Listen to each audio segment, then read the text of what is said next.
telefone ligou. Eu estava cansado e não atendi. Deixei o telefone tocar, me joguei no chão. Eu não estava acreditando que tudo que eu estava passando era em um dia só. Eu estava maluco, mas eu me joguei no chão pensando por que eu não acabei logo com a minha vida. Foi quando o correio de voz foi ativado e nele dizia: "Ei, Mike, não se esqueça que você tem uma nova vida agora." Eu fiquei com uma confusão enorme, pensando se era alguém passando trote em mim. Então fui ver se aquilo era real, porém a mensagem tinha sumido. Eu não estava mais entendendo o que estava acontecendo. Eu queria descobrir o que era tudo aquilo. Eu tive a ideia de saber quem tinha me levado para o hospital, porque meus familiares mal sabem da minha existência, muito menos amigos. Eu liguei para a recepção do hospital para descobrir, mas a enfermeira disse que foi um homem de terno preto. Ela não detalhou muito bem, então eu não sabia o que estava mais acontecendo. Aquilo tudo estava me deixando louco. Eu queria muito que aquilo acabasse de uma vez. Eu estava com a cabeça muito cheia, tudo aquilo estava enchendo muito rápido. Ok. Eu saí de casa e dei uma volta para resfriar a minha cabeça. Foi quando eu voltei para casa e vi que minha chave não estava mais lá. Fui obrigado a arrombar a minha porta. Eu já estava todo farto daquilo. Foi quando eu cheguei mais próximo do meu quarto e vi uma maleta cheia de dinheiro. Comecei a olhar para os lados e pensei quem foi que tinha deixado aquilo, porque eu não tenho tanta grana assim. Eu comecei a raciocinar e quem poderia ter feito aquilo? Eu estranhei, mas não me importei. Muito dinheiro havia naquela maleta. Eu nunca tinha visto tanto dinheiro em toda a minha vida. Beleza, eu dormi sobre aquele dinheiro, pois eu não ia devolver aquilo, já que eu não tinha achado nenhum dono, estava em minha casa. Pô, eu vou ficar com o dinheiro. No dia seguinte eu realmente comecei a acreditar que a minha segunda chance tinha chegado para minha vida. Eu apenas agradeci e comprei um apartamento bem melhor que a minha casa. Era toda velha e estava caindo aos pedaços. Medi por um preço bem mínimo, coisas que qualquer um conseguiria comprar.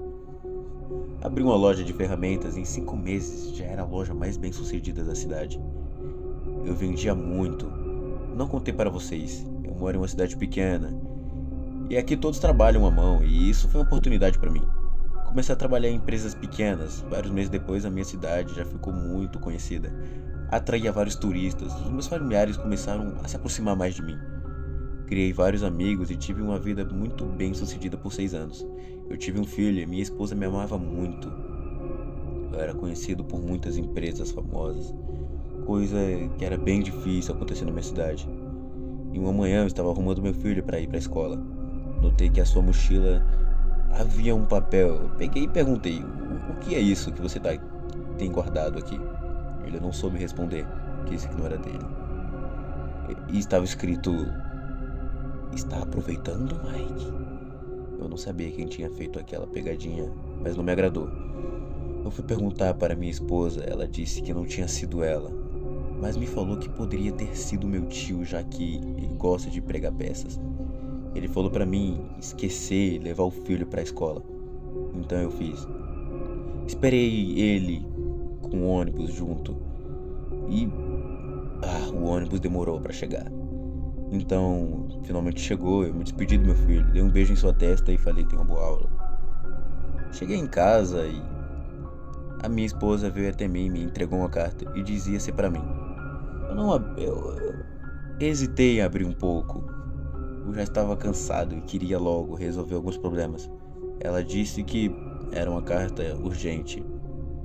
Então eu abri e estava escrito: "Está na hora de pagar sua conta, Mike." O telefone tocou logo em seguida. Minha esposa atendeu. Eu perguntei quem era, mas o olho da minha esposa começou a encher de lágrimas. Eu não estava entendendo. Ela se jogou no chão e começou a gritar. Peguei o telefone dela e era a escola dizendo que um ônibus bateu e meu filho tinha sido o único e morreu. Eu desliguei sem dizer uma palavra. Eu e minha esposa nos abraçamos e ficamos chorando por muito tempo.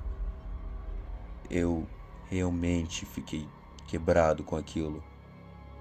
Eu fiquei muito arrasado, não consegui mais trabalhar depois daquele dia. Eu deixei a empresa com a posse do meu tio, já que ele era de confiança. Mesmo não falamos muito, mas ele soube administrar bem a empresa.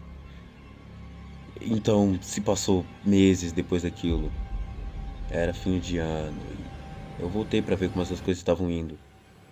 Fui na minha primeira loja para ter bons momentos novamente, para ter certeza como que tudo estava indo. Então, eu vi o meu tio e ele estava lá trabalhando na minha primeira empresa. Ele estava vendo se tudo estava dando certo. Ele disse que estava tudo indo bem e falou para mim me cuidar. Eu disse que obrigado e tá tudo bem. Eu falei pra ele que eu ia administrar a loja e ele poderia ir pra casa. Ele perguntou se eu tinha certeza e eu balancei a cabeça que sim. Eu precisava voltar a acostumar com falar com pessoas. Então, ele se foi. Se passou alguns minutos e chegou um cliente. Ele era alto, com roupa preta e um chapéu tampando seu rosto. Perguntei se ele precisava de algo e ele respondeu que não. Então eu só olhei ele andando pela loja e ele pegou uma foice muito alta, uma das maiores da loja, e veio até o caixa e me disse uma única palavra. Sua dívida já será cobrada. Eu perguntei o que ele disse que dizer com isso. Ele não respondeu. Quando eu fui perguntar novamente, eu fui interrompido, com meu celular tocando. Mas eu olhei pra frente e um homem tinha sumido, junto com as ferramentas. Ok, eu fiquei perplexo como aquilo poderia ter acontecido tão rápido. Alguns meses depois, chegou a meia-noite. Todos estavam comemorando na minha casa. Eu não quis sair do quarto. A minha esposa me convidou e eu não quis ir. Estou escrevendo isso em meu quarto e espero que isso chegue a vocês. Porque enquanto eu escrevo isso, tem uma sombra muito alta me encarando com uma foice gigante em suas mãos. Parece que não valeu muito a pena vender a minha alma por uma vida melhor.